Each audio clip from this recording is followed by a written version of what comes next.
নবী জনাবে মুহাম্মদ রাসূলুল্লাহ সাল্লাল্লাহু আলাইহি ওয়াসাল্লাম মক্কার সবচেয়ে দামি বংশ কুরাইশ বংশ। এই কুরাইশ বংশে আল্লাহর নবী জন্মগ্রহণ করলেন। জন্মগ্রহণ করার পর গুটি গুটি পায়ে তিনি বড় হতে লাগলেন। 40 বছর পর্যন্ত, 40 বছর 4 মাস পর্যন্ত আব্দুল্লাহর ছেলে মুহাম্মদ মক্কার অলিতে গলিতে, পাড়া মহল্লায়, শহরে বন্দরে, হাটে বাজারে কোনো জায়গায় 40 বছর 4 মাসে কোনোদিন কোরআনের দাওয়াত দেন নাই। 40 বছর আল্লাহর নবী এই 40 বছর বয়সে কোনোদিন নামাজের কথা বলেন নাই। আল্লাহর নবী কোনোদিন এই 40 বছর রোজার কথা বলেন নাই। কোন কোরআনের কথা বললেন না, রোজার কথা বললেন না, নামাজের কথা বললেন না, সুদের কথা বললেন না, ঘুষের কথা তিনি বললেন না। 40 বছর 4 মাস পর্যন্ত মক্কার দলীয় নেতৃবৃন্দ চিন্তা করল, এই মক্কার মরুভূমিতে আব্দুল্লাহর ছেলে মুহাম্মাদের মতো ভালো মানুষ আর একটাও নাই।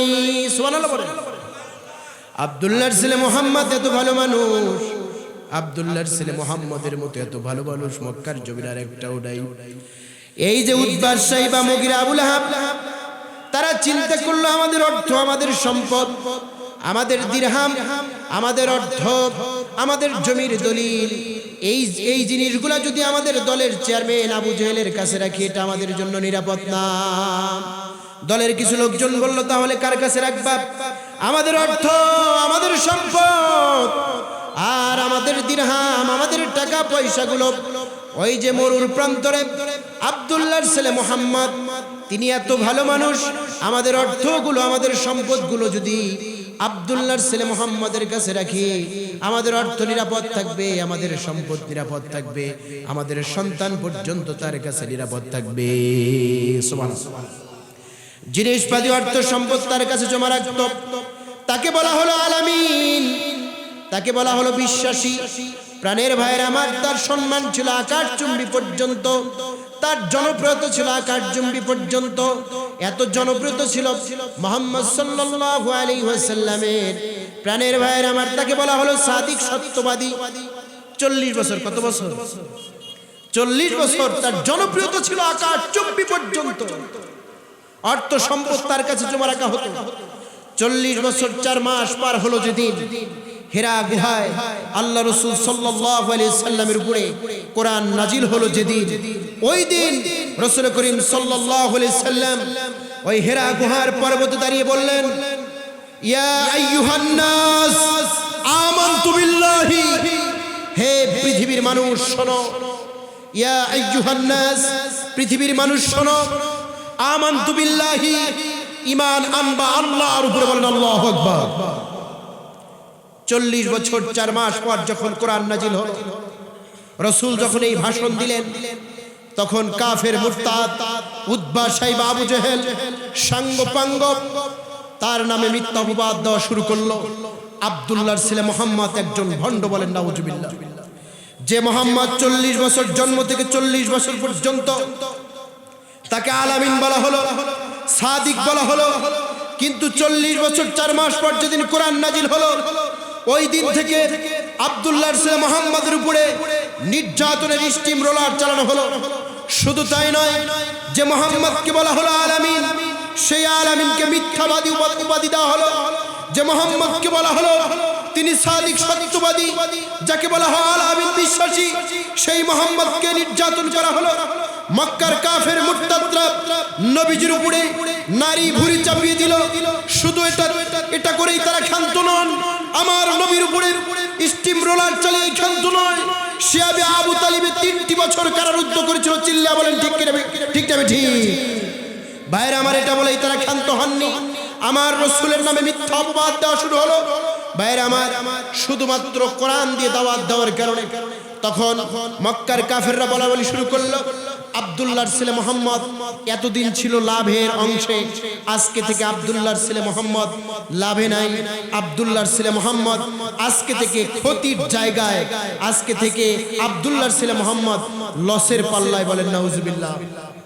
প্রাণের ভাইয়েরা আমার, একটু বোঝার চেষ্টা করবেন। 40 বছর কোনো দুর্নাম ছিল?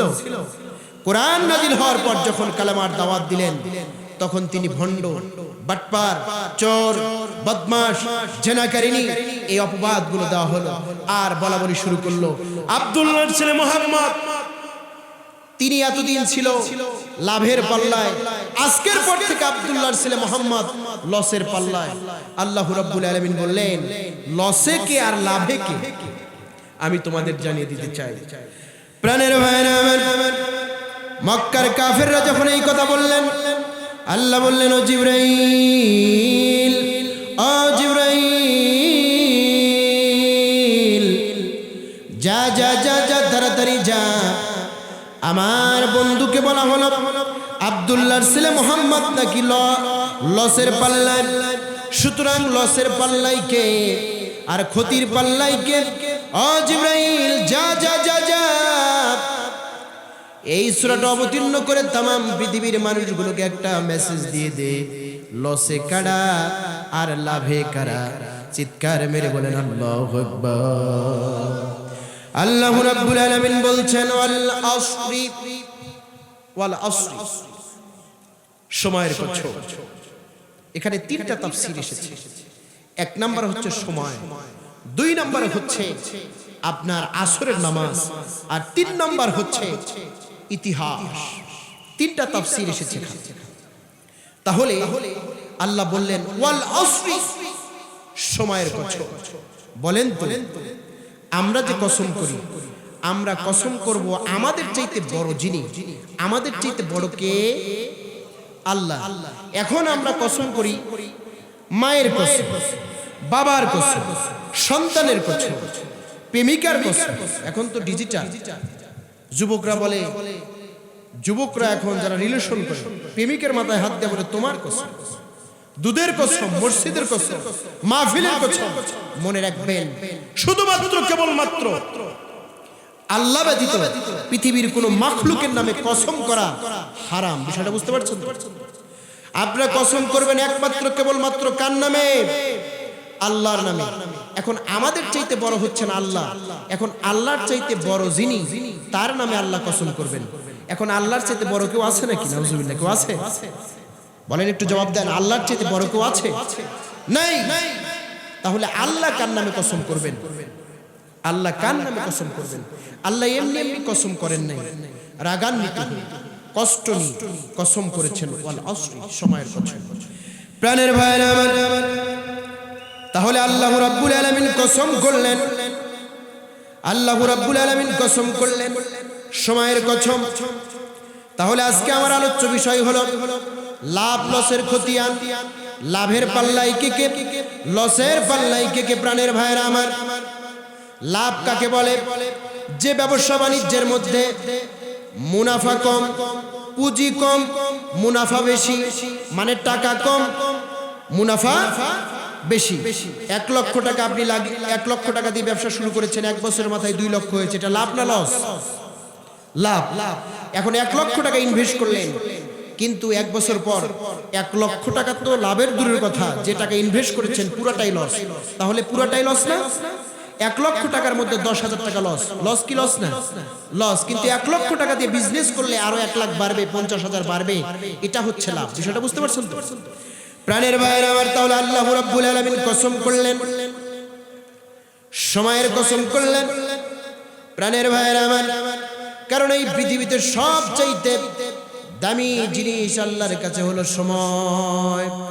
এই যে আজকে আল্লাহ আমাকে সময় দান করেছেন, আজকের যিনি সভাপতি সাহেব, যদি তার সময় না থাকতো, হায়াত আল্লাহ না দিত, আমাকে আপনাকে আল্লাহ রাব্বুল আলামিন পুঁজি নামে হায়াত দান করেছেন। সুবহানাল্লাহ বলেন।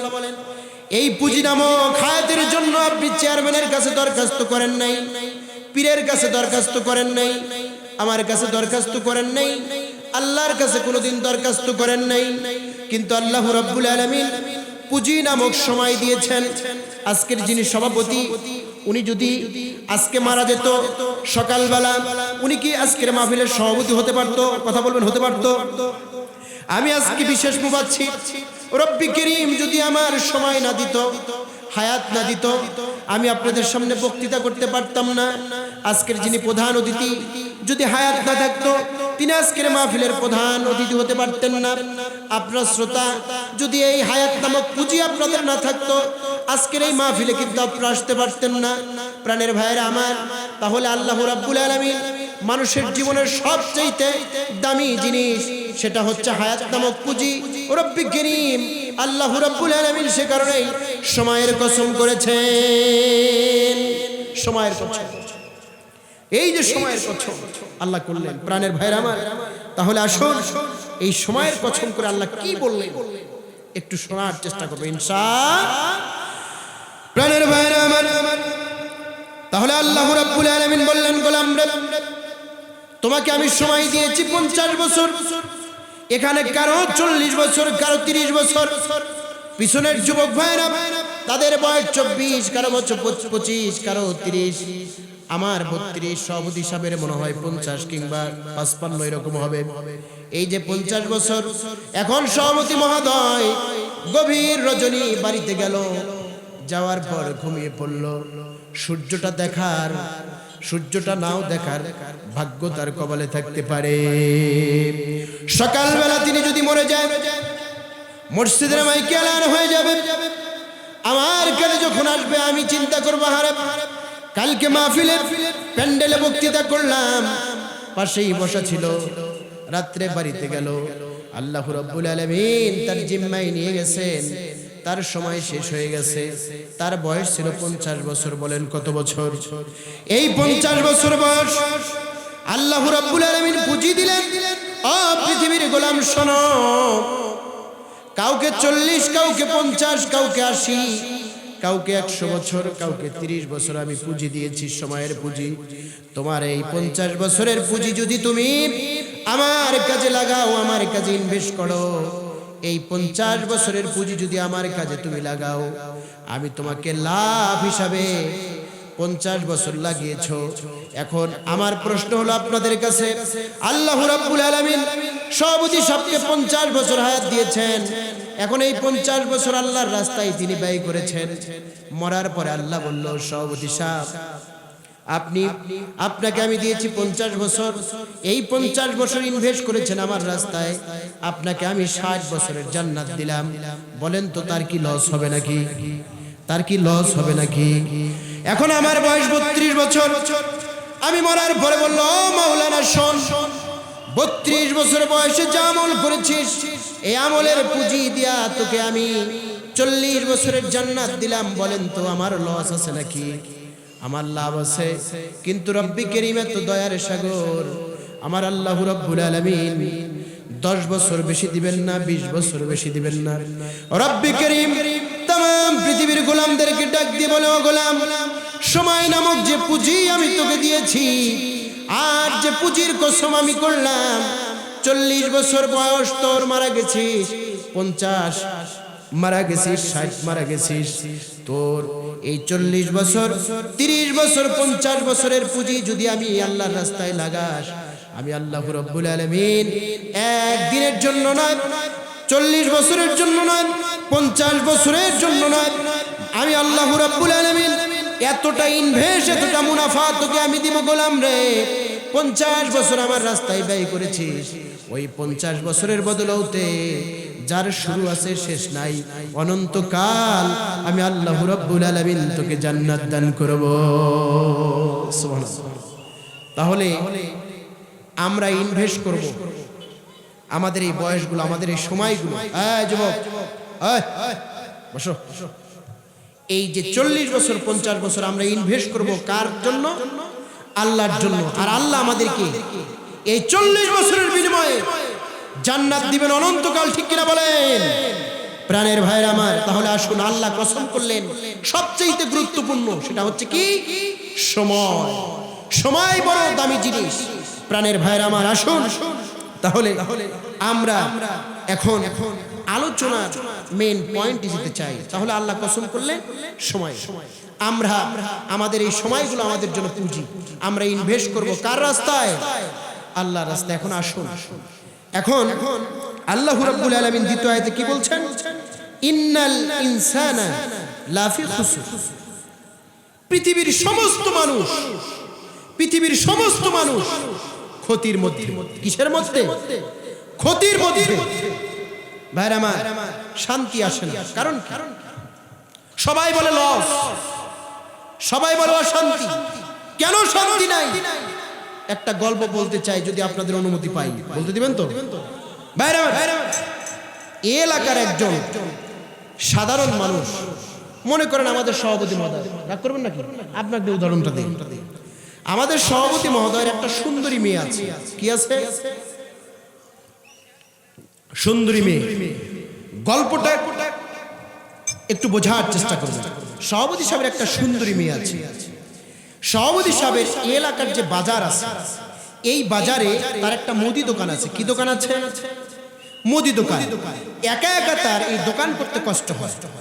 সে কারণে সভাপতি মহোদয় চিন্তা করলো, একা একা দোকান করতে আমার কষ্ট হয়। তিনি আমাকে একদিন ফোন দিয়ে বললেন, হুজুর, যদি আপনাদের এলাকায় কোনো কর্মচারী পাওয়া যায়, এই কর্মচারী আমার দোকানে আমি রাখতে চাই। আমি বললাম, আচ্ছা ঠিক আছে, আমার এলাকায় সুন্দর একটা ভদ্র ছেলে আছে, আপনি নিতে পারেন। সভাপতি সাহেবের যে সুন্দরী মেয়ে, নাম হলো শান্তি। নাম কি? শান্তি। আর আমি যে ছেলেটাকে তার দোকানে পাঠালাম, এই ছেলেটার নাম হচ্ছে ইসলাম। নাম কি? ইসলাম। একটু বোঝার চেষ্টা করুন ভাইরা। তাহলে তার মেয়ের নাম শান্তি, আর যে কর্মচারী তার দোকানে আসলো নাম হলো ইসলাম। বিষয়টা বুঝতে পারছেন তো? প্রাণের ভাইরা, এই ইসলাম অত্যন্ত সুন্দর, চেহারাটা মায়াবী, চুলগুলো কাটে ঘোড়ার মতো, মেয়েরা গ্রাস খায়, বড় সুন্দর দেখতে। প্রাণের ভাইরা আমার, এই কর্মচারী আসলো তার বাড়িতে, দোকান করে। অত্যন্ত ভদ্র ছেলে, চেহারাটা কিন্তু অত্যন্ত সুন্দর, কিন্তু একদম গরিব ফ্যামিলির সন্তান। অর্থ করি নাই, জমি জায়গা নাই, বাড়ি ভিটা নাই। সে কারণেই মানুষের দোকানে তিনি কাজ করেন। তার বাড়িতে চলে আসলো। বাইরে আমার, দোকান করে বাড়িতে যায়, আবার দোকান করে বাড়িতে যায়। তার যে একটা মেয়ে আছে, নাম কি হয়েছে? আমি বাসতলায় থাকবো, তুমিও বাসতলায় থাকবা। গাছতলায় থাকলে গাছতলায় থাকবা। সমাজ যদি মেনে না নেয়, বাবা যদি মেনে না নেয়, আমরা প্রয়োজনে গার্মেন্টস করব, তারপরে আমরা আমাদের ভালোবাসা অমর করতে চাই। এই কথা বল ভাইরা আমার, একটু শোনার চেষ্টা করবেন, একটু বোঝেন বিষয়টা। তাহলে দিন যত যায়, প্রেম তত কি হয়? গভীর হয়। এলাকার ছেলে পেলে জানলো যে এই যে সভাপতি সাহেবের মেয়ের সঙ্গে ইসলামের রিলেশন। সত্য কথা বলতে কি, আমি একটা গার্লস স্কুলের টিচার। আমি লক্ষ্য করি অনেক বিষয়, যে যদি স্কুলে কোনো সুন্দরী মেয়ে থাকে, ওই এলাকার ছেলে পেলের নজর কিন্তু ওই সুন্দরীর উপরে বেশি থাকে। যে কখন স্কুলে যায়, কখন প্রাইভেটে যায়, কখন কি করে, রাস্তায় দাঁড়িয়ে থাকবে ইতিমের মতো দেখার জন্য। ভাইরা আমার, এলাকার ছেলে পেলে বললো, উইরা এসে জুইরা বসে, আমরা ভাত পাই না, আর কাক আইসা ভাত দিয়ে চলে যাবে, এটা আমরা মেনে নিব না। তারা জানছে যে ইসলামের সঙ্গে শান্তি রিলেশন। সভাপতি যে বলছে এলাকার ছেলে পেলে, চাচা খেয়াল কি রাখেন না, শান্তি যে প্রেম করে ইসলামের সঙ্গে আপনার কর্মচারীর সঙ্গে। চাচা বলছে, বিশ্বাস করবো ওই দিন দু নয়নে দেখবো যেদিন। ভাইরা আমার, কিন্তু দুজনের রিলেশন হয়ে গেছে। একদিন ইসলামে বলে ফেললো, আই লাভ ইউ টু, মানে আমিও তোমাকে ভালোবাসি। রিলেশন শেষ। এলাকার লোকজন কানা ঘোষা করে। সভাপতি সব বিশ্বাস করে না যে এই আমার কলিজায় কুড়াল মারবে, এটা আমি বিশ্বাস করি। একদিন রাত্রিবেলায় ইসলামকে পাঠিয়ে দিয়ে বলছে, তুমি আগে যাও, আমার 2-3 ঘন্টা দেরি হবে, আমার অঙ্ক কষতে হবে। চলে যখন আসছে বাড়িতে, সভাপতি সব পিছিয়ে পিছিয়ে এসে দেখে এলাকার লোকজন যাহা বলছে তাহাই সত্য। 1 সেকেন্ড দেরি করে নাই, পিটায় ইসলামকে বিদায় দিয়েছে। এখন বলেন, ইসলাম কি বাড়িতে আছে? প্রশ্নের জবাব দেন, ইসলাম কি বাড়িতে আছে? না, ইসলাম চলে গেছে। কয়েকদিন পর গভীর রজনীতে সভাপতি সাহেব দোকান বন্ধ করে বাড়িতে আসছে। আসার পর দেখে সুকেসের জায়গায় সুকেস, ড্রেসিং এর জায়গায় ড্রেসিং, সব ঠিকঠাক আছে, কিন্তু কি নাই? শান্তি নাই। চিল্লা বলে এলাকার লোকজন, কোথায় কোথায়? শান্তি নাই, শান্তি নাই, শান্তি নাই। রাত 1টার সময় এলাকার লোকজন উঠে সভাপতি সাহেবের বাড়িতে গেছে। যখন এলাকার লোকজন বলছে, ও সভাপতি সাহেব চিল্লাও কেন, কি হয়েছে? কয়, আমার ঘরে সব ঠিকঠাক আছে, কিন্তু কি নাই? শান্তি নাই। এলাকার লোকজন বলছে ইসলাম কোথায়? সভাপতি সাহেব বলছে ইসলামকে অনেকদিন আগে পিটাইয়া দিয়েছি বিদায়। এলাকার লোকজন বলছে ও মুদি দোকানদার, তুমি বড় বোকা, তোমার ইমানের খাতায় লাগছে পোকা, সেই কারণে তোমার মেয়ে শান্তি তোমাকে দিয়েছে ধোকা। তুমি কি এটুকু অঙ্ক কষতে পারো না? লক্ষ লক্ষ টাকার বিজনেস করো, এটুকু অঙ্ক কি কষতে পারো না? এতদিন ঘরে ইসলাম ছিল, শান্তিও ছিল, ইসলামকে পিটিয়া বিদায় দিয়েছো যেদিন, তোমার ঘর থেকে শান্তি উধাও হয়েছে সেদিন। ভাইরা আমার, তাহলে কি বাড়িতে ইসলাম আছে? এখন আপনি বলেন যে ঘরে তো শান্তি নাই হুজুর, এই সূরা থেকে আমি কথা বলবো, শান্তি কেমনে পাবে? খারাপ লাগতেছে আপনাদের? আমি একটু অসুস্থ ভাই, টানা প্রোগ্রাম। ভাইরা আমার, তাহলে শান্তি নাই কারণ ঘরে ইসলাম। প্রাণের ভাইরা আমার, তাম পৃথিবীর মানুষগুলো আজকে শান্তির জন্য কাঁদে, অশান্তির দাবানলে দাউ দাউ করে জ্বলছে। শান্তি নাই, অশান্তির দাবানল। তাম পৃথিবীর মানুষগুলো আজকে পাপের সাগরে, সমস্ত মুসলিম উম্মাহগুলো আজকে ক্ষতির মধ্যে। প্রাণের ভাইরা আমার, সমস্ত শান্তি আর ক্ষতি থেকে, পাপের সাগর থেকে উদ্ধার হওয়ার জন্য আল্লাহর ঐশী বাণী কোরআন ছাড়া অন্য কোনো পন্থা নাই, ঠিক কিনা বলে? সুতরাং আমরা আইয়ুবের শাসন, বঙ্গবন্ধুর ভাষণ, জিয়া কেটেছে খাল, এরশাদের নানান দল, মঈদুদ্দিন, ফখরুদ্দিন, সব ঘোড়ার ডিম দেখা শেষ, সামনে টুপিওয়ালাদের বাংলাদেশ। প্রাণের ভাইরা আমার, আমরা শাহাদাতের তামান্না, শাহাদাতের নজরানা পেশ করেছি, বাতিলের কাছে মাথা নত করি নাই। ভাইরা আমার, আকাশ থেকে যখন বৃষ্টি বর্ষণ হয়, ওই বৃষ্টির পানি দিয়ে জমি উর্বর হয়ে যায় ফসলের জন্য। আমার এই ভূখণ্ডে শহীদের রক্ত ঝরেছে, প্রতি ইঞ্চি মাটি আগামীতে কোরআনের দুর্জয় ঘাটিতে পরিণত হয়ে যাবে।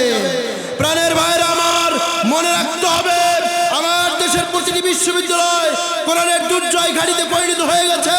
৫৬,০০০ বর্গ মাইলের বাংলাদেশ, টেকনাফ থেকে তেতুলিয়া, রূপসা থেকে পাথুরিয়া, সুন্দরবন থেকে বান্দরবান পর্যন্ত ৫৬,০০০ বর্গ মাইলের প্রতি ইঞ্চি মাটি আগামীতে কোরআনের দুর্জয় ঘাটিতে পরিণত হয়ে যাবে।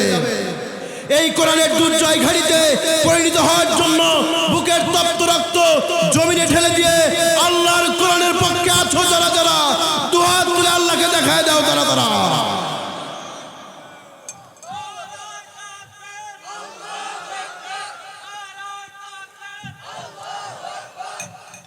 আলহামদুলিল্লাহ। প্রাণের ভাইয়ের আমার, তাহলে আল্লাহ বললেন তাম পৃথিবীর মানুষগুলো ক্ষতির মধ্যে। কিসের মধ্যে? ক্ষতির মধ্যে। এখন আসুন লাভ লসের ক্ষতি আন। তাম পৃথিবীতে মানুষ হচ্ছে ৭০০ কোটি। এটা আমার কথা না, এটা যারা ওই আদমশুমারি যেটাকে বলা হয় তাদের গবেষণায় তাম পৃথিবীতে মানুষ কত কোটি? ৭০০ কোটি। এর মধ্যে মুসলমান হচ্ছে ১৭৫ কোটি। কত কোটি? ১৭৫ কোটি। ৭০০ কোটি মানুষের মধ্যে আল্লাহ বলছেন ইন্নাল ইনসানা লাফি খুসর। এখানে কি বৌদ্ধর কথা বলছে আল্লাহ?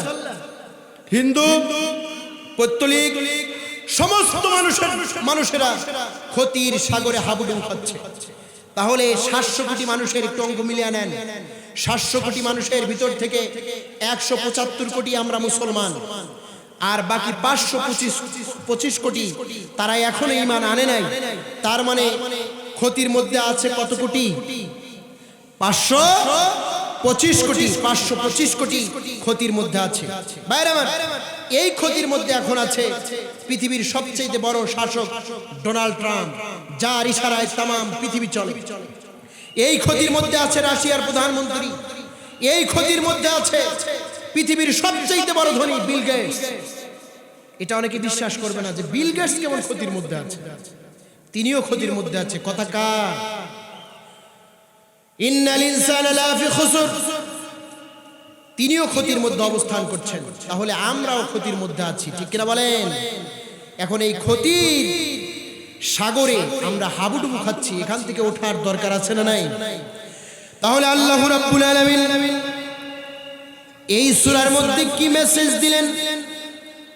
এই মেসেজগুলো কি এই মেসেজগুলো আমাদের জানার দরকার আছে না নাই? জানার পরে এই মেসেজগুলো আমাদেরকে আমাদের বাস্তব জীবনে আমল করার দরকার আছে না নাই? প্রাণের ভাইরা আমার, তাহলে तमाम পৃথিবীর মানুষগুলো ক্ষতির মধ্যে, আমিও ক্ষতির মধ্যে, সবতি সবও ক্ষতির মধ্যে, तमाम পৃথিবীর মানুষগুলো আজকে ক্ষতির মধ্যে। প্রাণের ভাইরা আমার, এই ক্ষতির সাগর থেকে আমাকে আপনাকে উঠতে হবে। প্রাণের ভাইরা আমার, আরেকটা উদাহরণ, সেটা হলো এই যে আপনি এখন, আমি যদি আপনাকে মাথা সত্তায় দেই, একটু দোয়া দিয়ে দিই, আপনি অত্যন্ত খুশি হবেন। আজকের বিশেষ মুফাসসির বুকে জড়ায় নিল, চুমো দিল, কত আদর করলো। এখন আপনি পানিতে ডুব দিয়েছেন, পানির মধ্যে ডুব দিয়েছেন, আপনার পীর সাহেব, আপনার হুজুর, আপনার বক্তা পানিতে ডুব দিয়েছেন। 30 সেকেন্ড পার হওয়ার পর আমিও ডুব দিয়েছি, ডুব দিয়ে আপনাকে জড়িয়ে ধরেছি। আপনিও ডুব দিয়েছেন, আমিও দিয়েছি, আপনাকে জড়িয়ে ধরছি। এখন বলেন তো, 30 সেকেন্ড পার হয়ে যায়, এখন আপনি বাঁচার জন্য আমাকে ঘুষি মারতে কি আপনি দ্বিধাবোধ করবেন? আমাকে ঘুষি মারবেন, পীর সাহেবকেও ঘুষি মারবেন, আমার জীবন বাঁচাতে হবে। প্রাণের ভাইয়ের আমার, জীবন বাঁচানোর জন্য যদি পীর সাহেবকে আপনি পানির নিচে ঘুষি মেরে উঠে যান, তাহলে আপনি আমি যে পাপের সাগরে হাবুডুবু খাচ্ছি, এটা আল্লাহর কথা। তাহলে এই পাপের সাগর থেকে আমাকে আপনাকে ওঠার দরকার আছে না নাই? ভাইরা আমার, তাহলে আসুন, আল্লাহ রাব্বুল আলামিন 4টা ফর্মুলা দিলেন। কয়টা ফর্মুলা? 4টা ফর্মুলা দিয়েছেন। ভাইরা আমার, এই 4টা ফর্মুলা যদি আমরা মেনে চলি, আল্লাহ রাব্বুল আলামিন ক্ষতি থেকে আমাদেরকে বাঁচিয়ে দিবেন। আসুন তাফসীরের দিকে যাই, উঠবেন না কেউ। আল্লাহ রাব্বুল আলামিন বলেন, ইল্লাল্লাযীনা আমানু ওয়া আমিলুস সলিহাতি ওয়া তাওয়াসাউ বিল হাক্কি ওয়া তাওয়াসাউ বিস সাবর। রব্বি করিম বলেন, গোলাম শোনো, এই পৃথিবীর জাহান্নাম থেকে, এই পৃথিবীর পাপের সাগর থেকে তুমি যদি বাঁচতে চাও, কাজ কয়টা? একসাথে জবান খুলে বলেন, কাজ কয়টা? 4টা কাজ। 1 নম্বরে আমানতু বিল্লাহি, ঈমান আনবো কার উপরে? প্রাণের ভাইয়ের আমার, 1 নম্বর হচ্ছে ঈমান। আমরা ঈমান আনবো আল্লাহর উপরে। প্রাণের ভাইয়ের, আমরা ছোট্টবেলায় পড়েছি আমানতু বিল্লাহি ওয়া মালাইকাতিহি ওয়া কুতুবিহি ওয়া রাসূলিহি। এটা পড়ছি কি পড়ি নাই? আমানতু বিল্লাহি, ঈমান আনবো কার উপরে? আল্লাহর উপরে। কার উপরে? এখন কি আমরা ঈমানদার? এখন প্রশ্ন হতে পারে যে হুজুর, এখন আমরা কি ঈমানদার? এখন আপনি ঈমানদার কিনা একটু আজকে বুঝে নিয়ে যান। আল্লাহ বললেন, প্রথম কর্মসূচি হচ্ছে তোমাকে কি হতে হবে? ঈমান আনতে হবে। কার উপর ঈমান আনতে হবে? আল্লাহর উপর ঈমান আনতে হবে। প্রাণের ভাইয়েরা আমার, আবু জেহেল, উতবা, শাইবা, মুগিরা, এরাও যে আল্লাহর অস্তিত্ব আছে, আল্লাহ আছে, এটাও তারা বিশ্বাস করতেন। তার মানে আপনি কি বলবেন আবু জেহেল ঈমানদার? আবু জেহেল ঈমানদার, এটা কি আপনি বিশ্বাস করেন? আবু জেহেল ঈমানদার না, শুধু আল্লাহকে বিশ্বাস করলেই হবে না। ভাইরা আমার, আমানতু বিল্লাহি ওয়া মালাইকাতিহি ওয়া কুতুবিহি ওয়া রাসূলিহি ওয়াল ইয়াউমিল আখির ওয়াল কদরি খায়রি শাররিহি মিনাল্লাহি তাআলা ওয়াল বাসির। আপনি ঈমান আনবেন প্রথমত হচ্ছে কার উপরে? আল্লাহর উপরে। প্রাণের ভাইয়ের আমার, এখন ঈমানদার কারা? আসুন, আল্লাহ রাব্বুল আলামিন বলেন, আল্লাযীনা আমানু ইউকাতিলুনা ফি সাবিলিল্লাহ। ও পৃথিবীর মানুষ, যারা ঈমান এনেছে, যারা ঈমানদার দাবি করে, আল্লাযীনা আমানু ইউকাতিলুনা ফি সাবিলিল্লাহ, যারা ঈমানদার, তারা আমার জমিনে, আমার জন্য, আমার দেওয়া জমিনে যারা ঈমান এনেছে, যারা ঈমানদার দাবি করে, তারা আমার জমিনে আমার দিন প্রতিষ্ঠার জন্য সংগ্রাম করবে। বলি সুবহানাল্লাহ। এখন আল্লাহর জমিনে আল্লাহর দিন প্রতিষ্ঠা করতে হবে। প্রাণের ভাইয়েরা আমার, আপনি যদি ঈমানদার হন, তাহলে আপনার প্রথম দায়িত্ব হলো আল্লাহর জমিনে আল্লাহর দিন প্রতিষ্ঠা করা, আল্লাহকে বিশ্বাস করা। কিন্তু এই পৃথিবীর অনেক মানুষ আছে আল্লাহকে বিশ্বাস করে, আল্লাহকে বিশ্বাস করে, অনেকে আছে করে না। প্রাণের ভাইয়েরা আমার, ইরাকের একটি ঘটনা, ইরাকের একটি ঘটনা, 3000 ইহুদি, কয় হাজার ইহুদি? 3000 ইহুদি ইমাম আবু হানিফা রাহমাতুল্লাহ আলাইহিকে প্রশ্ন করলেন, ও ইমাম আবু হানিফা, তোমাকে 3টা প্রশ্ন করতে চাই। এই প্রশ্নের জবাব যদি তুমি দিতে পারো আমরা ইসলাম গ্রহণ করব, নচেত আমরা ইসলাম গ্রহণ করব না। ইমাম আবু হানিফা বললেন, কি বলতে চাও সেটা বলো। তারা বলল, শোনো, আমরা তিনটা প্রশ্ন করব। এক নাম্বার প্রশ্ন হলো, আল্লাহ রাব্বুল আলামিন যে আল্লাহ আছে তোমাদের আল্লাহ, এই আল্লাহর আগে কোন আল্লাহ ছিল? নাউজুবিল্লাহ বলেন। দুই নাম্বার প্রশ্ন হলো, আল্লাহ রাব্বুল আলামিন এখন কোন দিকে তাকিয়ে আছেন? তিন নাম্বার প্রশ্ন হলো, এই মুহূর্তে আল্লাহ রাব্বুল আলামিন কি করতেছেন? প্রশ্ন কয়টা? তিনটা। প্রাণের ভাইরা আমার, আবু হানিফা বললেন, ও ইহুদি, ও নাস্তিক, ও মুরতাদ, প্রশ্ন তিনটা করলা, তিনটা প্রশ্নের জবাব যদি আমি দেই তাহলে কি করবা? ইসলাম গ্রহণ করব। কয় আচ্ছা ঠিক আছে, তাহলে তুমি যে চেয়ারে বসে আছো চেয়ার থেকে তুমি নেমে যাও। কয় কেন? কয় এখন আমি প্রশ্নের জবাব দিব, আমি বক্তা, তুমি শ্রোতা, তুমি মাটিতে বসো। সুবহানাল্লাহ। মাটিতে বসে বলল তোমার প্রথম প্রশ্ন কি কও?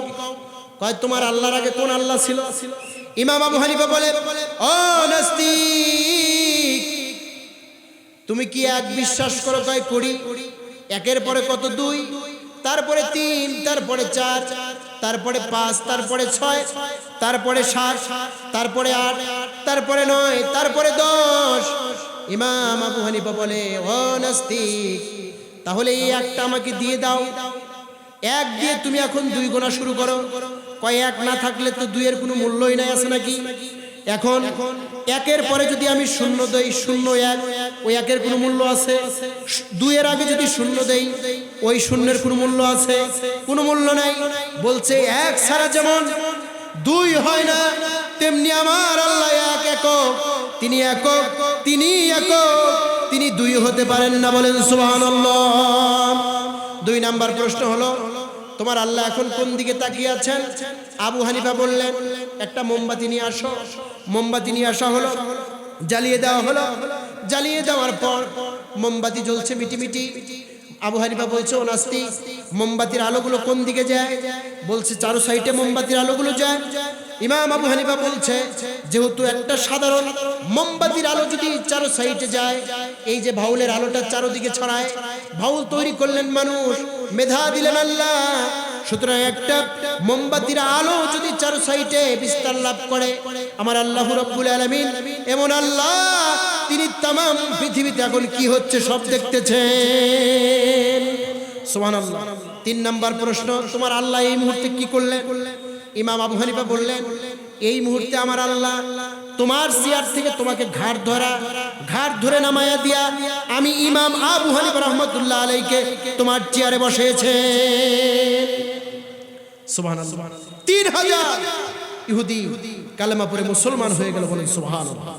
ভাইরা আমার, সুতরাং নাস্তিক আর মুরতাদরা দলে দলে ইসলামে প্রবেশ করছেন, ইসলাম বুঝে শুনে। প্রাণের ভাইরা আমার, তাহলে এক নাম্বার হচ্ছে আমরা ইমানদার দাবি করি। তাহলে আমরা ঈমান আনবো কার উপরে? আল্লাহর উপরে। রাজি আছেন তো? যত যদি ভয় আসে, যে মামলার ভয়, হামলার ভয়, জুলেমের ভয়, কোনো ভয় করা যাবে না। একমাত্র কেবলমাত্র নত জানু হতে হবে, যিনি আমার আপনার মুনিব, তিনি হচ্ছেন আল্লাহ। তার উপরে আমরা ঈমান আনবো। আল্লাহ কবুল করুক, বলেন আমিন। বাইরে তাহলে ঈমানদার কারা? শুনুন, আল্লাহ রাব্বুল আলামিন বলছেন ঈমানদার কারা? ইন্নামাল মুমিনুনা আল্লাযীনা আমানু বিল্লাহি ওয়া রাসূলিহি সুম্মা লাম ইয়ারতাবু ওয়া জাহাদু বিআমওয়ালিকুম ওয়া আনফুসিহিম ফি সাবিলিল্লাহ উলাইকা হুমুস সাদিকুন। আল্লাহ রাব্বুল আলামিন বলেন, যারা ঈমানদার দাবি করে, যারা বলে আমি ঈমানদার, তুমি যদি ঈমানদার হও তোমার দায়িত্ব হচ্ছে, আল্লাহ রাব্বুল আলামিন বলেন তোমার প্রথম দায়িত্ব হচ্ছে আল্লাযীনা আমানু বিল্লাহি, আমার উপর ঈমান আনবা, ওয়া রাসূলিহি, তার উপরে আমার রাসূলকে পৃথিবীতে পাঠিয়েছি, আমার রাসূলের উপর ঈমান আনবা। প্রাণের ভাইরা আমার, শুধু ঈমান এনেই ক্ষান্ত নন, তোমার জান, তোমার জীবন সবকিছু উৎসর্গ করে দিয়ে আমার জমিনে আমার দিন বাস্তবায়ন করবা। কার কথা?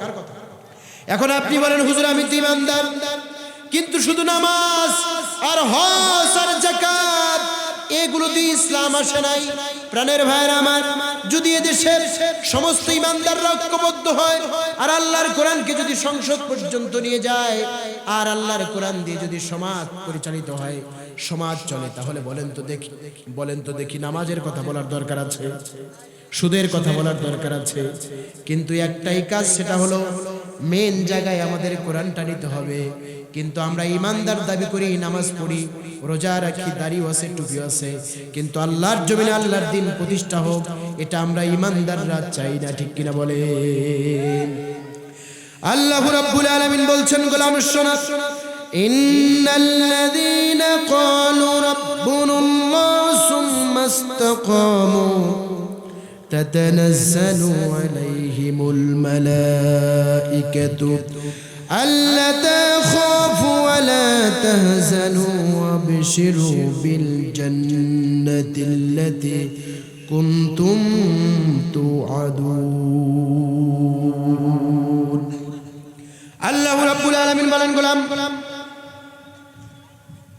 আল্লাহ রাব্বুল আলামিন বলেন, গোলাম, তোমরা যদি ইমানদার দাবি করো, যদি তোমরা ইমানে বলিয়ান হও, কোরআন যখন পড়া হবে, কোরআনের কথা যখন বলা হবে, তোমরা গর্জিয়াস হয়ে যাবা, আর তোমাদের ভয় থাকবে না, চিন্তা থাকবে না। তোমাদের জন্য আমি ফেরেশতা নাজিল করব, আর তোমাদের ভয় নাই, চিন্তা নাই। আমি ওয়াদা দিলাম, যদি তুমি ইমানদার হও, আমি ওয়াদা দিলাম তোমার জন্য জান্নাত। সুবহানাল্লাহ পড়েন ভাইরা আমার। তাহলে আমরা ইমানদার হতে চাই, রাজি আছেন তো? এখন আসেন 2 নাম্বার, আল্লাহ কি বললেন? ঈমান আনবো, যে জিনিস দেখা যায় না তার দাম কিন্তু বেশি। আল্লাহ দেখা যায় না, তার উপর ঈমান আনতে হবে। যেটা দেখা যায় না সেটার দাম বেশি। এই যে নিঃশ্বাস আমি নিচ্ছি, এই নিঃশ্বাসটা বন্ধ হয়ে গেলে আমার কোনো দাম আছে? আমার কোনো দাম আছে নাই। সুতরাং নিঃশ্বাস তো দেখা যায় না, সুতরাং যেটা দেখা যায় না তার দাম বেশি। আমরা সেই আল্লাহকে দেখি নাই, কিন্তু আল্লাহর উপরে আমরা ঈমান আনবো। আল্লাহ তাআলা তৌফিক দান করুন, বলেন আমিন। প্রাণের ভাইরা আমার, তাহলে আসুন 2 নাম্বার হলো সৎ কাজ। কি কাজ? সৎ কাজ। সৎ কাজ বলতে কি বোঝায়? সৎ কাজের বৈশিষ্ট্য কি? অনেক বৈশিষ্ট্য। এই সৎ কাজটা আমি এখন রেখে দিচ্ছি ভাইরা আমার, উঠবেন না। সৎ কাজটা আমি শেষে বলবো, এটা একটু রেখে দিচ্ছি। ইমোশনাল কিছু কথা আছে, আমি শেষে বলবো ইনশাআল্লাকুম তুফলিহুন। আল্লাহ রাব্বুল আলামিন বলেন, বান্দা, ও পৃথিবীর গোলাম শোনো, যারা ঈমানদার তারা সবর করবে কার উপরে? যত বাধা বিপত্তি, জুলুম, নির্যাতন আসুক না কেন, সমস্ত বাধা বিপত্তি, জুলুম সব কিছু সহ্য করে আমার বান্দাগুলি সবর করবে। ইন্নাল্লাহা মা'আস সাবিরিন। কার উপরে সবর করবে? আল্লাহর উপরে। আল্লাহ সবরকারীকে পছন্দ করেন। কি করেন? উঠবেন না ভাইরা আমার। আল্লাহর নবী উহুদের যুদ্ধ শেষ হয়ে গেছে, মক্কা বিজয় হলো। মক্কা বিজয় হওয়ার পর দেখুন সবর কারে বলে, সবর কারে বলে। ও মা বোন, পর্দার দূরে আছো তোমরা, দুটো কান খাড়া করে শোনো। সবর কারে বলে? ধৈর্য ধারণ কারে বলে? আমরা তো ধৈর্য ধারণ করি না, সবর করি না, সবর করি না। আমাদের ধৈর্য নাই, আমাদের সবর নাই। নবীজি মক্কা বিজয় করলেন। মক্কা বিজয় করার পর নবীজি বসে আছেন মক্কায়। প্রাণের ভাইরা আমার, দলে দলে কাফের মুরতাদরা আসতেছে ইসলাম গ্রহণ করার জন্য। নবীজির চোখ দিয়ে পানিগুলো টপ টপ করে জমিনে পড়ে। নবী বসে আছেন, এমন সময় একজন লোক এসে বলছে, ও আব্দুল্লাহর ছেলে মুহাম্মদ, আমাকে কালেমা পড়ায় দাও, আমি ইসলাম গ্রহণ করতে চাই। নবীজি বললেন, তোমার কণ্ঠটা বড্ড পরিচিত মনে হচ্ছে, তুমি কে?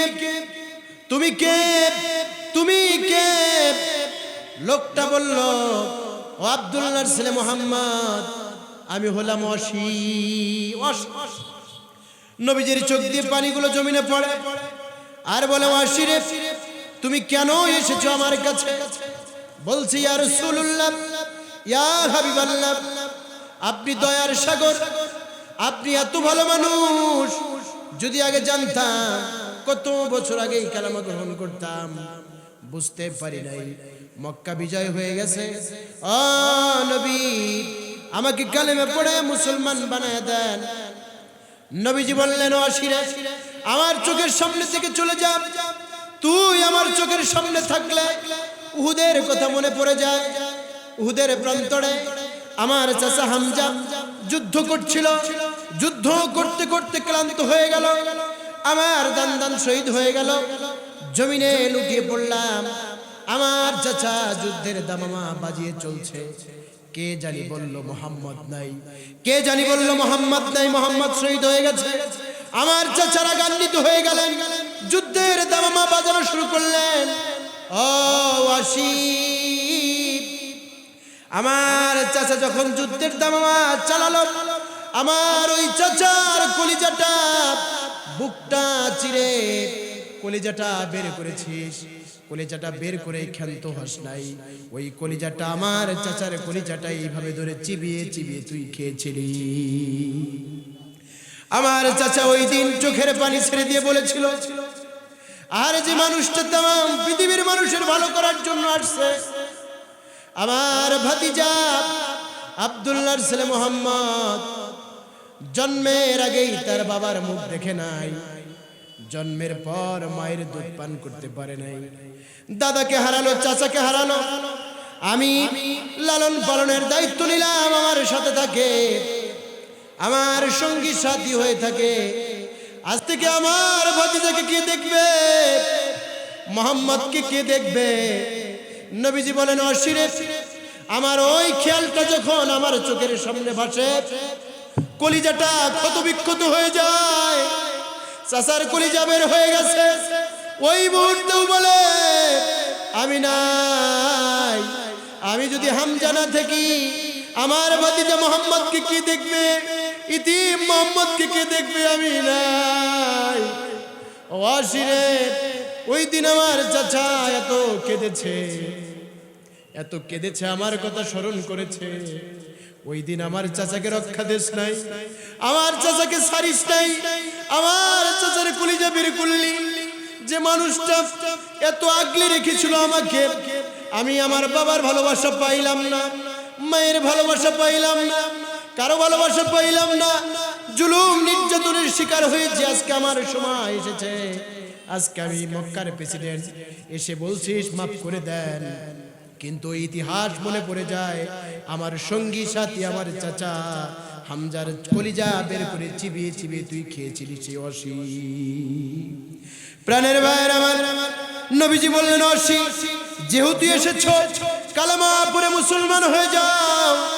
কিন্তু খবরদার, খবরদার, আমার চোখের সামনে পড়বি না। যদি আমার চোখের সামনে পড়স, এই চোখ দিয়ে তোর দিকে তাকালে তুই জ্বলে পুড়ে সরকার হয়ে যাবি। কালেমা পড়ে চলে গেলেন। ভাইরা আমার, ধৈর্য কারে বলে একটু খেয়াল করুন। আমরা তো সবর করতে জানি না, ধৈর্য আমাদের নাই, আমাদের ধৈর্য নাই, আরো লাগবে, আরো লাগবে, এটা হয় নাই, ধৈর্য কুলায় না।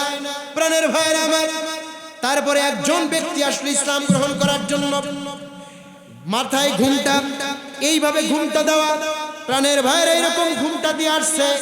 আসার পর বলছে, আব্দুল্লাহর ছেলে মোহাম্মদ, ও আব্দুল্লাহর ছেলে মোহাম্মদ, আমাকে কালেমা পড়ায় মুসলমান বানায় দাও। নবীজি বলল, তোমার কণ্ঠটা বড্ড পরিচিত, তোমার কণ্ঠটা বড্ড পরিচিত, তুমি কে? ডাক দিয়ে বলছে, ও মোহাম্মদ, আমি হেন্দাব, আমি হেন্দাব। রাসূল মাথাটা নিচে করলেন, মাথাটা নিচে করে বলছেন, হেন্দাব, উহুদের কথা ভুলে যায় নাই। আমার চাচা হামজালা শহীদ হয়ে গেল, ওয়াসি কলিজাটা বের করলো। এই কলিজাটা তুমি হেন্দার কাছে ওয়াসি দিয়ে দিল। উহুদের পর্বতে দাঁড়ায় আমার চাচার কলিজাটা তুমি চিবিয়ে চিবিয়ে খেয়েছিলা। এই চিবিয়ে চিবিয়ে খেয়ে তুমি ক্ষান্ত হওনি। আমার চাচার কলিজা তুমি চিবিয়ে চিবিয়ে খেয়েছিলা, ক্ষান্ত হওনি। শুধু তাই নয়, আমার চাচার কলিজা দিয়ে তুমি মালা তৈরি করেছিলা, আর বলেছিলা, আজকে থেকে মোহাম্মদকে কে দেখবে, আজকে থেকে মোহাম্মদকে কে দেখবে, মোহাম্মদকে দেখার আর কেউ রইল না। আমার ওই মহব্বতের চাচার কলিজা চিবিয়ে খেয়েছো, কিন্তু তারপরে কালেমা পড়বা, পড়ো কালেমা পড়ে। সাল্লাল্লাহু আলাইহি ওয়াসাল্লাম এত ধৈর্য ধারণ করলেন। আমার বাবাকে কেউ যদি হত্যা করে, সে যদি পড়ে আমার কাছে আসে, আমি কি তাকে ক্ষমা করব? যেখানেই পাবো হত্যা করব।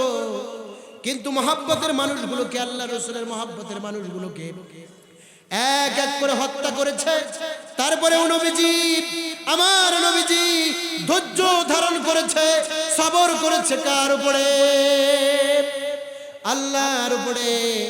যে মানুষটা কঠিন মুহূর্তে থাকার পরেও মানুষকে ক্ষমা করলো, তাহলে আমাদের দায়িত্ব হচ্ছে, আমরা যদি বিপদে পড়ি, হকের উপরে থাকবো। জেল হবে, জুলুম হবে, নির্যাতন হবে, স্টিম রোলার আঘাত হবে, সব যাবে, তারপরেও হকের উপরে টিকে থেকেও ধৈর্য ধারণ করতে হবে। কথা কার? আল্লাহর রাব্বি যদি ধৈর্য ধারণ করেন, আল্লাহ রাব্বুল আলামিন বলেন, বান্দারে, পৃথিবীর কোন গোলাম যদি ধৈর্য ধারণ করে, আপনি ধৈর্য ধারণ করবেন। সন্তান মারা গেছে, ধৈর্য ধরেন। বিবি মারা গেছে, ধৈর্য ধারণ করেন। সন্তান এসএসসি পরীক্ষায় ফেল করেছে, ধৈর্য ধারণ করেন। ব্যবসায় লস হয়েছে, ধৈর্য ধারণ করেন। আপনি যদি ধৈর্য ধারণ করেন, আল্লাহ রাব্বুল আলামিন আপনাকে জান্নাত দান করবে। সুবহানাল্লাহ। তাহলে আমাদের সবর করতে হবে, ধৈর্য ধারণ করতে হবে। প্রাণের ভাইরা আমার, আমি যে পয়েন্টটা রেখে এসেছি সৎ কাজ, তাহলে আমরা ধৈর্য ধারণ করব। আল্লাহ তাআলা আমাদের সকলকেই ধৈর্য ধারণের তৌফিক দান করুক, বলেন আমিন। আমরা ধৈর্য ধারণ করব। এখন আমরা ধৈর্য নাই আমাদের। অমুকের ভুট্টা হইল 50 মণ, আমার হয় 30 মণ। অমুকের ধান হইল 20 মণ, আমার হয় 15 মণ। এটা কেমন কথা? ধৈর্য ধরে। এবছর বিজনেসে লস, আল্লাহ তাআলা আগামীতে পুষায় দিবেন। দিতে পারেন কি পারেন না? পারেন, কিন্তু আপনারা তো ধৈর্য ধারণ করেন না। ভাইরা আমার, ধৈর্য ধারণ করবেন এবং হকের উপরে টিকে থাকবেন। হক্কানি নেতার পিছনে ছুটবেন। রাজি আছেন তো? ভাইরা আমার, এখন হক্কানি নেতা খুঁজে পাওয়া যায় না। আপনি কার পিছনে ছুটছেন? হকের উপরে আপনি নাই। হকের উপরে তো নাই। হকের উপরে যে নাই তার পিছু আপনি নেই। হকের উপরে যে আছে তার পিছু আপনি নেই। এমন নেতার পিছনে আপনি ঘোরেন। মসজিদে এসে ভোটের সময় সালাম দিচ্ছেন, ভোটের সময় আউযু বিল্লাহির রহমানির রহিম, মানে আউযু বিল্লাহর হার হাড্ডি গুড়া কয়। শুক্রবার দিন কয়, প্রিয় মুসল্লিরা, মুসলমান ভাইদের প্রতি সালাম, হিন্দু ভাইদের প্রতি আদাব। মসজিদত কি হিন্দু থাকে? এই হল নেতা। প্রাণের ভাইরা, এই হল নেতা। তাহলে আপনাকে বুঝতে হবে।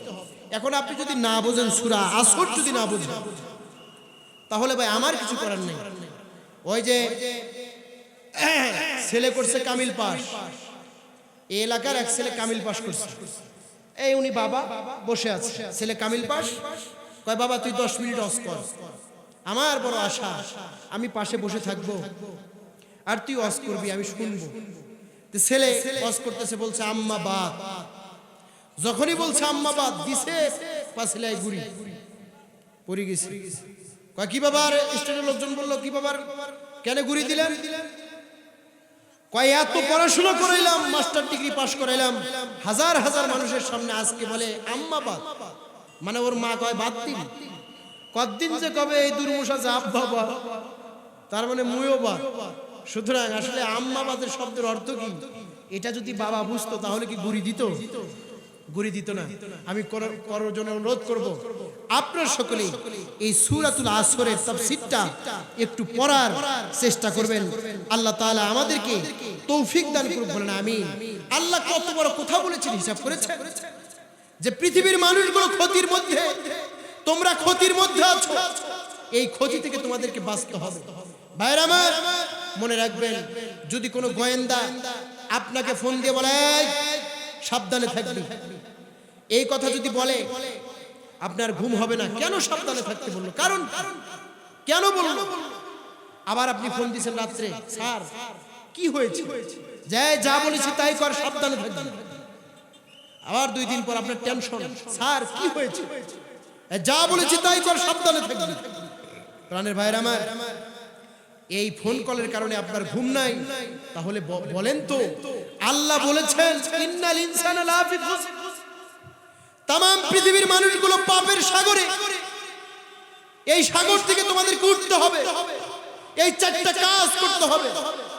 তাহলে একজন গোয়েন্দা যদি একটা ফোন কল দিয়ে আপনাকে হুমকি দেয়, আপনার যদি ঘুম না হয় যে আল্লাহ বলেছেন তোমরা ক্ষতির সাগরে, পাপের সাগরে অবস্থান করছো, বাঁচতে চাও চারটা আমল করো, কিন্তু আপনি এই সাগর থেকে উঠতেছেন না, তাহলে আপনি পাপের সাগরে হাবুডুবু খাচ্ছেন। এই পাপের সাগর থেকে আল্লাহ তাআলা আমাদেরকে উঠায়া জান্নাতুল ফিরদাউস দান করুক, বলেন আমিন। প্রাণের ভাইয়েরা আমার, আসুন সৎ কাজ। কি কাজ? সৎ কাজ, আমলে চলে।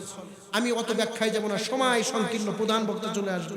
ভাইয়েরা আমার, একটু আমি অনুরোধ করব বিনয়ের সাথে 15টা মিনিট যারা আছে একটু বসে পড়বেন। এই 15 মিনিটের আলোচনা হতে পারে আপনার জীবনের শ্রেষ্ঠ আলোচনা। 15টা মিনিট আমি কথা বলবো, এই 15 মিনিটের আলোচনা হতে পারে আপনার জীবনের শ্রেষ্ঠ আলোচনা। একটু বসবেন ভাইরা, যারা আছেন একটু বসেন। প্রাণের ভাইরা আমার, আল্লাহ রাব্বুল আলামিন এই পৃথিবীতে সবচেয়ে দামি যে কাজটা রেখেছেন সেটা হচ্ছে আল্লাহ রাব্বুল আলামিন বলেন, ওয়াকাদা রাব্বুকা আল্লা তা'বুদু ইল্লা ইয়্যাহু ওয়া বিল ওয়ালিদাইনি ইহসানা। পৃথিবীর মানুষ শোনো, মুরব্বিরা একটু বসবেন। পৃথিবীর মানুষ শোন, আসমানের নিচে জমিনের উপরে সবচেয়ে দামি একটা সৎ কাজ, ওই কাজ যদি তুই একবার করস, আল্লাহ ঘোষণা দিয়েছেন ওই বান্দার জন্য 100 কবুলিয়াত সবে হজের সব রেখে দিয়েছেন। এই কাজটা যদি আপনি করেন, একটা সৎ কাজ। সৎ কাজ অনেক রয়েছে, আমি বলবো না, আমি শুধু একটা কাজের কথা বলবো। এই কাজটা আমাকে সহ আপনাদের সবাইকে মানার তৌফিক দান করুক, বলেন আমিন। প্রাণের ভাইয়েরা আমার, সৎ কাজ আল্লাহর জমিনে সবচেয়ে ভালো একটি কাজ, সেটা হলো সৎ কাজ। সেই কাজটা কি কাজ? একটা সৎ কাজ যদি আপনি করেন, আল্লাহ বললেন বান্দারে তোর জন্য মক্কায় হজ করতে যাওয়া লাগবে না, 100 বার হজ করার দরকার নাই। এই কাজটা যদি তুমি বান্দা করো, আমি আল্লাহ বললাম তোমার জন্য 100 বার খানায় কাবা ধরলে যে সব, আমি আল্লাহ বান্দা তোমার আমলনামায় 100 কবুলিয়াত হজের সব লিখে দিব। সুবহানাল্লাহ বলেন। প্রাণের ভাইরা আমার, তাহলে আসুন সেই কাজটা কি জিনিস, গভীর মনোযোগ দিবেন প্রাণের ভাইরা আমার। এই যে আমার রংপুরের এক ডাক্তার, তাকে জিজ্ঞাসা করলাম, স্যার কেন মায়ের সঙ্গে আর বাবার সঙ্গে এই ভালো কাজটা করব, কেন ইহসান করব? তিনি বললেন, মাওলানা আপনি যখন 7 মাস মায়ের পেটের যে থলিটা রয়েছে, একজন সন্তান 7 মাস পর্যন্ত 10 ইঞ্চি লম্বা হয়। আমি বললাম, স্যার কিন্তু 7 মাসে কোনো সন্তান তো পৃথিবীতে আসে না। ডাক্তার বলল, হুজুর 10 মাস কিংবা 9 মাস, 7 মাস পর্যন্ত মায়ের যে পেটের থলিটা আছে, একটা সন্তান 7 মাস পর্যন্ত পারে 10 ইঞ্চি। কয় ইঞ্চি? আমি বললাম, স্যার তাহলে একজন সন্তান যখন পৃথিবীতে আসে, ওই সন্তান তো 10 ইঞ্চি হয় না, 15 হয়, 18 ইঞ্চি হয়, 14 ইঞ্চি হয়। তাহলে ওই সন্তান বাড়ার জায়গা কোথায়? আমাকে বললে ভালো হতো। আমাকে বলে, ও মাওলানা 7 মাস যখন অতিবাহিত হয়ে যায়, ওই মায়ের থলিতে যখন জায়গা থাকে না, ওই সন্তানটার পা দুটো মায়ের কলিজা বরাবর সেট করে দেওয়া হয়। সুবহানাল্লাহ বলেন। বাইরে আমি বললাম, স্যার তাহলে মায়ের কলিজা বরাবর যদি এই পা দুটো সেট করে দেওয়া হয়, তাহলে মায়ের কি কষ্ট হয় না? কয় ওই 7 মাস থেকে 9 মাস পর্যন্ত কিংবা 10 মাস পর্যন্ত এই সন্তানটা শুধু বাড়তে থাকে, যত বাড়ে ওই কলিজাটা মায়ের তত উপরের দিকে উঠতে থাকে। সন্তান বাড়ে, মায়ের কলিজা উপরের দিকে ওঠে, সন্তান বাড়ে, মায়ের কলিজাটা উপরের দিকে ওঠে। আমি বললাম, স্যার কয় ইঞ্চি পর্যন্ত? কয় ম্যাক্সিমাম মায়ের কলিজাটা ওই সন্তান শুধু লাথি দেয়, শুধু লাথি দেয়, লাথি দেওয়ার কারণে ওই মায়ের কলিজাটা 5 ইঞ্চি পর্যন্ত উপরে উঠে যায়। সুবহানাল্লাহ। আমি বললাম স্যার মায়ের কি কষ্ট হয় না, মায়ের কি কষ্ট হয় না? তিনি বললেন হুজুর ওই দিন থেকে 7 মাস থেকে শুরু করে নিয়ে সন্তান প্রসব করা পর্যন্ত মায়ের কলিজায় সন্তান যদি ভালোভাবেও মায়ের পেটে থাকে ওই সন্তান মায়ের কলিজায় 4500 বার লাথি দেয়। আমি বললাম হুজুর, আমি বললাম স্যার মায়ের মনে হয় বড্ড কষ্ট হয়। কই শুধু কষ্ট না, ওই 4500 লাথির মধ্যে ছোট্ট একটি লাথি যদি ওই সন্তান বাবার কলিজায় মারত, ওই বাবা জমিনের মধ্যে হাত ফেল হয়ে মারা যেত। তাহলে আমার মায়ের কলিজায় আমি কতবার লাথি দিয়েছি, ও মা তোমাকে কতবার লাথি দিয়েছি। প্রাণের ভাইরা আমার একটু খেয়াল করবেন, একটা মেয়ে যখন প্রথম প্রেগনেন্ট হয়, মেয়েটা স্বামীর বাড়িতে থাকে, প্রথম যখন প্রেগনেন্ট হয় মা বোন কান লাগাবেন, হৃদয়ের আয়না দিয়ে কথাগুলো শুনবেন, কান দিয়ে কথাগুলো শ্রবণ করার চেষ্টা করবেন। একটা মেয়ের যখন প্রথম প্রেগনেন্ট হয় তখন তার বান্ধবীকে ফোন দিয়ে বলে, ও প্রাণের বান্ধবী আমি বোধহয় আর বাঁচবো না, আমাকে ক্ষমা করে দিও। স্বামীর কাছে মাপ চায়, শাশুড়ির কাছে মাপ চায়, বোনের কাছে মাপ চায়, কিন্তু এলাকার প্রতিবেশী যারা আছে সকলের কাছে মাপ চায়। কিন্তু ওই বাবা ওই মায়ের কাছে ওই মেয়ে ফোন দিয়ে বলে না, মা আমি বড় কষ্টে আছি, আমি বড় যন্ত্রণায় আছি। এই কথা কিন্তু ওই মেয়েটা বলে না। কেন বলে না? প্রাণের ভাইয়েরা আমার, এলাকার কোনো মেয়ের যদি বিয়ে হয়ে যায়, আপনার মেয়ের মনে করেন মুরব্বীর মেয়ের আজকে বিয়ে, প্রাণের ভাইয়েরা আমার, ওই মেয়েটা ওই দিন উপলব্ধি করে, ওই দিন লক্ষ্য করে, আমার বিয়ের দিন আমি লক্ষ্য করেছি, আমার বিয়ের দিন আমি লক্ষ্য করেছি সবাই খাওয়া দাওয়া নিয়ে ব্যস্ত, আনন্দ ফুর্তি নিয়ে ব্যস্ত, কিন্তু আমার মা সারাটা দিন ওই খাবারের প্লেটে হাত লাগায় নাই। সারাটা দিন আমি দেখেছি আমার মা আকাশের দিকে ফেল ফেল করে তাকিয়েছিল, আমার বাবা আকাশের দিকে ফেল ফেল করে তাকিয়েছিল। সারাটা দিন আমার বাবার মা খাবারের প্লেটে হাত লাগায় নাই। মেয়েটা চিন্তা করে, আমি লক্ষ্য করেছি ওই দিন আমার বাবা শুধু আকাশের দিকে তাকায়, আমার দিকে আসে না। আমি বুঝতে পারলাম আমার বাবা এবং মা কতটা আমাকে মহব্বত করে। এতদিন আমি জানতাম আমার মা আমাকে বোকা দেয়, আমার বাবা আমাকে বোকা দেয়। ও তরুণ, ও তরুণী, ও যুবতী বোনেরা, তোমাদেরকে বলবো, মা একটু গালি দেয়, বাবা একটু গালি দেয়, এই গালিতে মন খারাপ করবা না, কারণ তুমি তোমার বাবার কলিজার চাইতেও বেশি কাছে। একটা বাবা যখন তার ছোট্ট সন্তানকে বুকে জড়ায় নেয়, ওই বাবার মনে হয় পৃথিবীর শ্রেষ্ঠ সম্পদ। আমি আমার সন্তানকে জড়িয়ে নিয়েছি।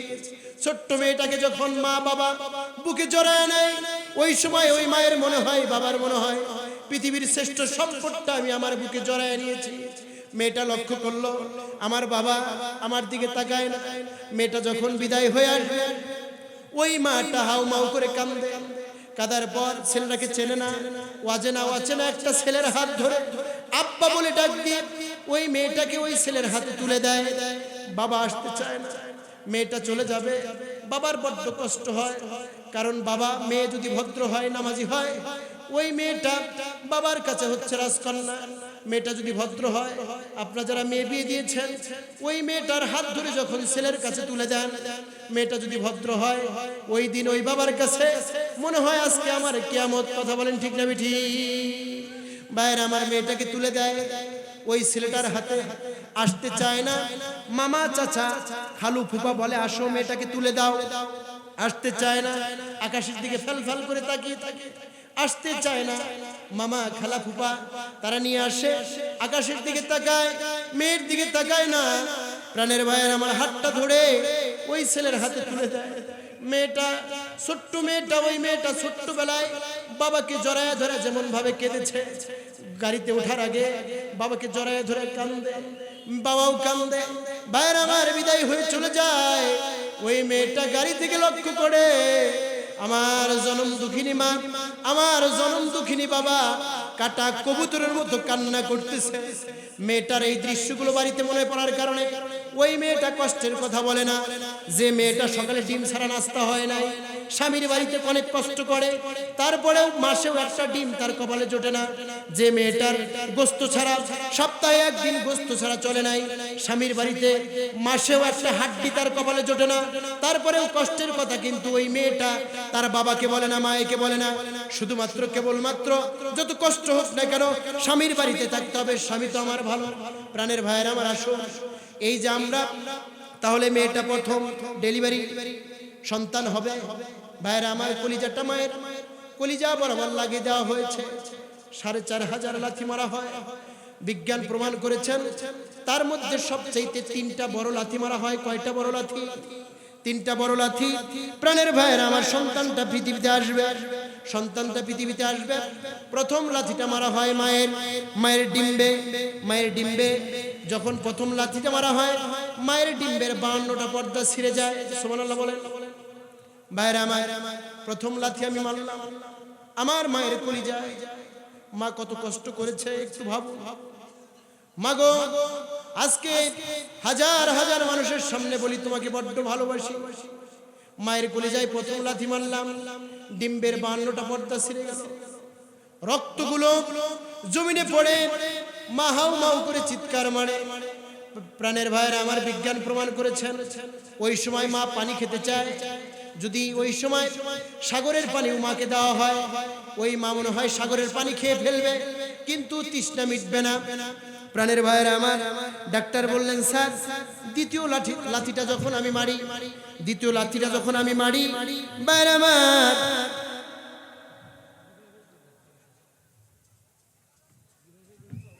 প্রাণের ভাইয়েরা আমার, দ্বিতীয় লাথিটা যখন আমি মারলাম, দ্বিতীয় লাথিটা মারার পর জরায়ুর 7টা পর্দা ছিঁড়ে যায়। কয়টা পর্দা ছিঁড়ে যায়? 7টা পর্দা ছিঁড়ে যায়।